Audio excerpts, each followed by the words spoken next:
Hello everyone, welcome back to my YouTube channel Exam Journey.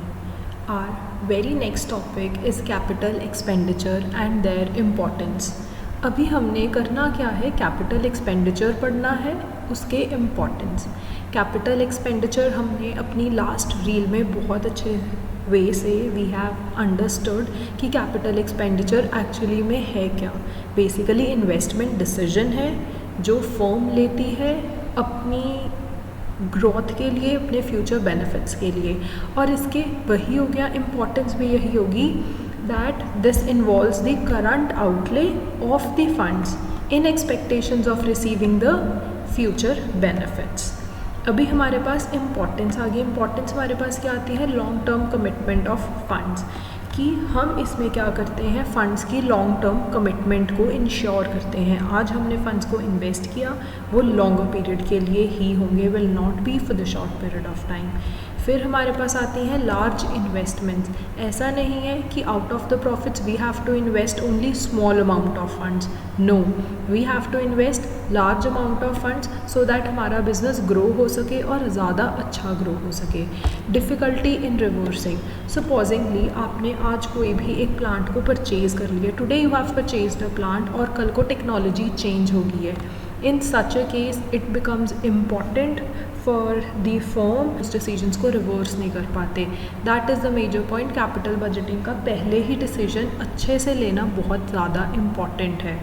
Then is long term profitability. ऐसा नहीं है कि profitability जब तुम इन्वेस्ट करोगे आज ही आ जाएगी. नो, प्रॉफिटेबिलिटी तुम्हें फ्यूचर में रिसीव होनी शुरू होगी. Difficulty in investment decision. Investment decisions में डिफ़िकल्टी आना. जब भी तुम किसी चीज़ में इन्वेस्ट करते हो ना, you have to be very careful कि हमने कौन से मेथड्स को यूज़ करना है जिससे हम कैपिटल बजटिंग के डिसीजंस को लें. इन द फर्दर चैप्टर्स हम यही पढ़ेंगे कि मेथड्स है कौन कौन से. National importance. ऐसा नहीं है कि इसका सिर्फ जो इम्पॉर्टेंस है वो फर्म में ही है, पर वो नेशनली होगा. सिर्फ कंज्यूमर्स को बेनिफिट नहीं होता पर सबको होता है. सिर्फ और सिर्फ फर्म को नहीं होता, सिर्फ और सिर्फ सोशल पीपल को नहीं होता, सब. Coming to our next topic is capital budgeting process. Capital budgeting का जो प्रोसेस है ना, वो इतना ज़्यादा इम्पॉर्टेंट है सो दैट आपको कभी भी कोई भी क्वेश्चन कैपिटल बजटिंग से रिलेटेड आए ना, you surely have to write this. तो इसके प्रोसेस में ना हमारे पास 7 स्टेप्स हैं. 7 राइट, जिसमें सबसे फर्स्ट हमारा है इन्वेस्टमेंट प्रपोजल. सेकेंड हमारा है स्क्रीन प्रपोजल. थर्ड हमारा है इवैल्यूएट करना वेरियस प्रपोजल्स को. Fourth is to fix the priorities. Fifth is the final approval. Sixth, and then we have is implementing proposals. Then we have is reviewing the performance. सबसे first ना हम बात करते हैं अपने आइडेंटिफिकेशन ऑफ पोटेंशियल इन्वेस्टमेंट की, यानी investment proposal की. इन्वेस्टमेंट प्रपोजल में क्या है कि ये एक आइडिया है या एक प्रपोजल है अबाउट पोटेंशियल इन्वेस्टमेंट अपॉर्चुनिटीज़ जो टॉप मैनेजमेंट करती है. ओरिजिनेट भी ये टॉप मैनेजमेंट से ही होता है.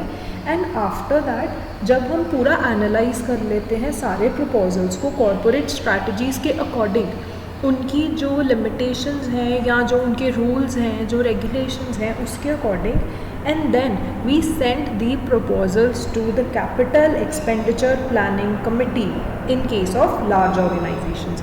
लार्ज ऑर्गेनाइजेशंस के केस में हम किसको भेजते हैं, कैपिटल एक्सपेंडिचर प्लानिंग कमिटी को.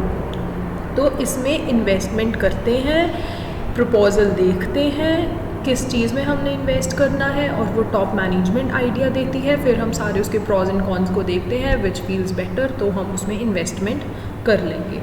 Then we have is screen proposal, यानी असेंबल करना. जो हमने इन्वेस्टमेंट प्रपोजल में देखा था उसे असेंबल करना, उसको हम स्क्रीनिंग द प्रपोजल भी कह देते हैं. Now what comes here is expenditure planning committee screen करती है बहुत अलग अलग प्रपोजल्स को जो डिफरेंट डिपार्टमेंट से हमें मिले हैं, और जो कमेटी है वो व्यू करती है इन प्रपोजल्स को अलग अलग एंगल्स से. ठीक है. एंड देन हमारे पास आता है इवैल्यूएटिंग द वेरियस प्रपोजल्स, यानी डिसीजन बनाना या इवैल्यूएट करना. उसमें हमारा आता है कि ये एक प्रोसेस है जिसमें हम प्रॉफिटेबिलिटी को भी प्रपोजल्स में इंक्लूड करते हैं, कितनी ज़्यादा अच्छी प्रॉफिटेबिलिटी है और कितनी नहीं. एंड बहुत ऐसे मेथड्स होते हैं फॉर द पर्पस जिसके लिए हम पे बैक पीरियड मेथड यूज़ कर लेते हैं, रेट ऑफ रिटर्न कर लेते हैं, net present value, internal rate of return, etcetera etcetera, वो हम सारे मेथड्स आगे पढ़ेंगे. You don't have to worry about that. ठीक है. एंड देन हमारे पास आता है फिक्सिंग प्रायोरिटीज़, यानी प्रिपेयर करना कैपिटल बजट की अप्रोप्रिएशंस को, फिक्स करनी प्रायोरिटीज़. उसमें हमारे पास आएगा कि बहुत ऐसे प्रपोजल्स होते हैं जो अनप्रॉफिटेबल होते हैं, अनइकनॉमिक होते हैं, उन्हें हम एक साइड पे कर देते हैं बिकॉज वो तो प्रॉफिटेबल ही नहीं है. We set aside those proposals. और जो प्रॉफिटेबल होते हैं उसमें हम देखते हैं विच इज़ बेटर, बिकॉज हम सारे में तो नहीं अपना बजट, हमारा इतना बड़ा बजट तो नहीं होता ना हम सब में इन्वेस्ट कर दें. That is why. और फिर हमारे पास आती है इम्प्लीमेंटेशन, यानी final approval.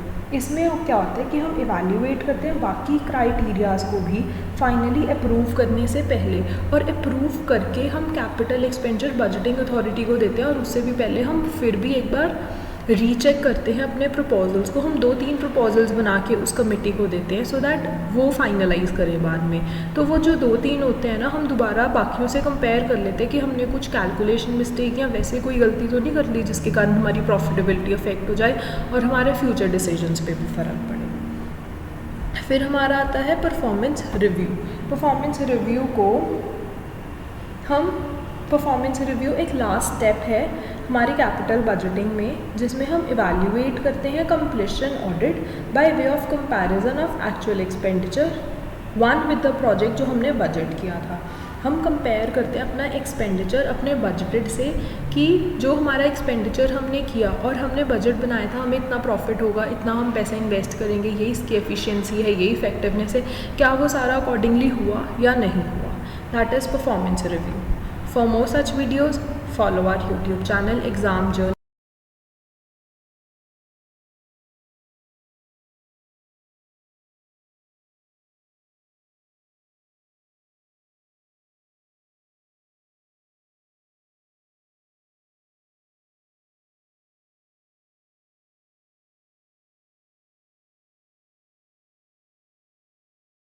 And press the bell icon for more.